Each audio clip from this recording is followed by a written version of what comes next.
Hi, I'm Shannon with We Are Makers, and I'm here to introduce you to our new tool, the Cinch Book Press. Anyone who loves making books is going to love this new tool. It has some upgraded features that are going to make it so easy for you to do all kinds of techniques with your bookmaking. Let's jump right in and I'll show you how to set yours up. When you open your Cinch Book Press, these are the components you will find in the box. You have two press plates, a bottom and a top press plate, and they're felt lined on the inside so it won't damage the pages of your books. You'll have two threading rods and you will have two C-clamps. These clamps will serve as both the clamps to clamp down the book pages as well as an additional option that allows you to clamp your book press to your work surface. This is such a great improvement on a classic tool. If you are familiar with a book press, these components will look familiar to you with the exception of this fantastic new feature that our design team has come up with to allow you to work vertically on your book. So let's put it together and then I'll show you how to clamp it to your desk and what I mean by that vertical positioning. So you'll start by determining which is the top and bottom press plate. The top press plate has the We Are insignia and the bottom has the QR code. You can just scan that with your phone or tablet and it'll take you right to the landing page where you can find the instructions for this tool as well as some inspirational videos of projects. So now that we know which is the top and the bottom, we'll set the top plate aside for a moment, and you'll notice the bottom also has these little ridges for the hex screws on the thread rods to fit into perfectly for a nice clean fit. So that's where we'll start. Just take those thread rods, place them into the bottom press plate. Now we'll flip it over. I just set mine down on the desk, and then you'll take your top press plate and also thread that onto the rods. So now I have the two press plates on the rods. Next, we just need to add our clamps. This side with the ridges in it goes toward the book press. And then you start twisting them onto the thread rod.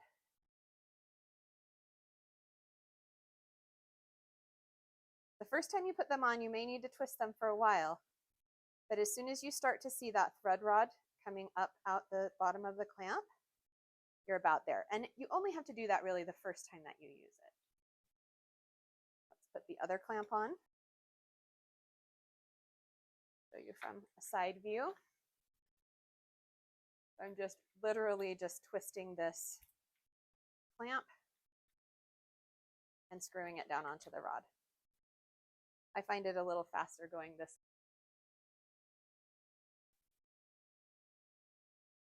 flat on the table. Okay, so now I have the tops of the thread rods coming out of those clamps. And now we're ready to put a book inside already. It's that simple to set up. So here I have a text block of a book that I'm making that I've already sewn together.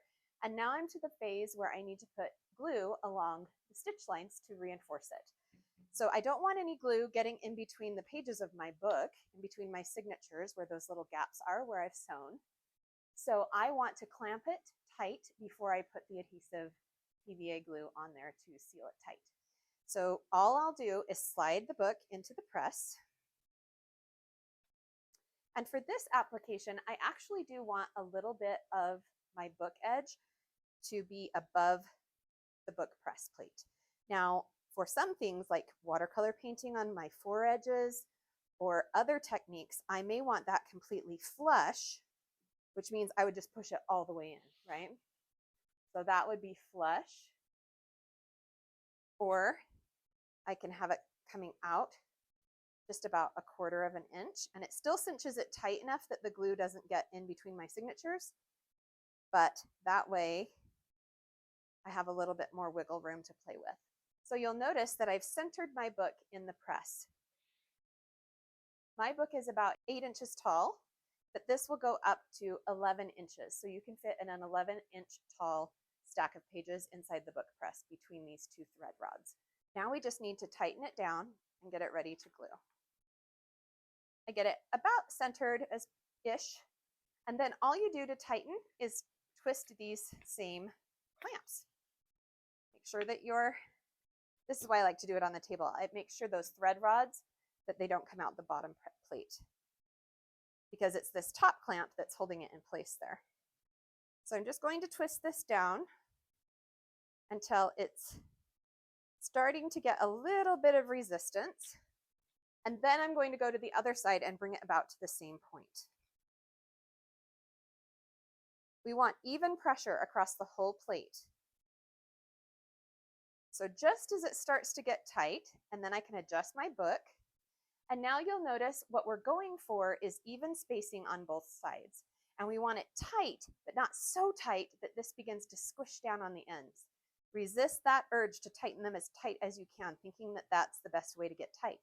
Because what actually happens is once those ends are coming together so tight, this middle part will actually start to separate from each other, and then you'll actually have gaps and not as tight of pages in your books.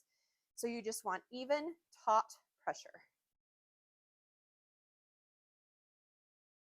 And how I judge that is I look at it and I make sure that this isn't bowing too much down. Slightly is okay, and that my spacing here is about the same on both sides. Now, if I wanted to work with this like a traditional book press, I could just set it on my table and glue along this side. That's a totally acceptable way to use this book press. You could also wedge it up if you wanted to. You could turn it this way. So I'm setting it on those little screws upside down, and I could work on it at an angle this way. Let me change the angle of my camera to show you what I mean. So here you can see how I have it just resting on those hex screws, which is giving it a little bit of an angle on my tabletop so that you could work on it this way. Here's totally flat, and you could work on it that way. And then we have the third option, which is my favorite option I have found.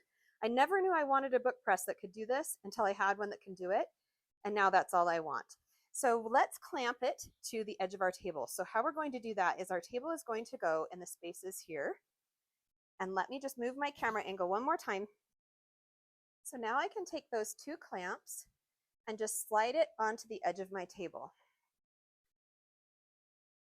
And you can see they're adjustable to fit quite a wide surface in there.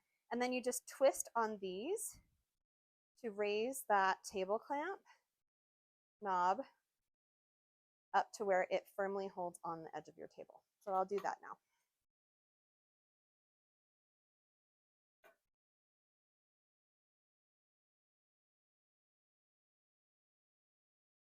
And you just want it to where it's snug on your table so that you can work on it this way. So now you can see I have this completely vertical so that I can work so easily on the side of my book, whether it's spreading on the glue adhesive or painting. You could flip this around so the front edge of the pages were up here and do stencil work. You could do painting, you can do stamping on the four edges of your books, which just adds one more little detail that's so awesome. When we made this tool, we thought it would be a perfect companion to our other Cinch products because you could cinch a book, then put it in the Cinch Book Press and do some amazing detail on the four edges of the pages, on the tops and bottoms. You can do fun things on the spines of your book, and this just gives you such an easy way of working. It's the more natural way that your hand wants to go when you're painting, rather than having to kind of crimp your wrist and go this way. So I love this press. Some other books that we've made, this is one where I stamped on the foredge like I was talking about. So I put it into the press this way and then stamped on the foredge of it. And then I just colored it with Copic markers, turned it and did it again on each side of the exposed pages. And because the press is holding those pages so tightly together, those inks did not spread down into my book. I can just put it right in there. And for something like this, I did go actually flush with the edge, where this one is coming out about 1/4 of an inch. For stamping, I went as flush to the edge as I could, so I made sure that everything was nice and flat. Another tip if you're doing some things to your four edges, which are all of these exposed page edges, is to use sandpaper. So you can sand down the edge of your book so it's nice and smooth, and that way when you stamp, you get really nice, clear images. Or if you're watercolor painting or sketching or doing any kind of stencil, I've found that if I sanded it down with a kind of a heavier grit and then a finer grit and then an even finer grit sandpaper, that's when I am getting the best results. So if you are doing painting or stamping and you want to protect the edge of your book press right here to stay nice and clean, I suggest just taking a strip of washi tape or painter's tape and you can run that along the edge, and then that keeps that nice and protected. You could do it on both sides. For mine, I just decided to embrace the messy, but if you do want to keep it pristine, this is a tip that will help you to do that. Then when you're done painting, you can just peel it off just like that and throw it away. When you're working with this book press, you do need to put your pages or your text block in first and then clamp it to the table. Because they are both functioning from this one type of clamp that has a dual purpose, the pages need to go in first. So like right now, I can't loosen the pages because I need to turn this part of the clamp, and right now it's acting as my table clamp. So first I would need to take it off the table by loosening the screws that I tightened on the bottom.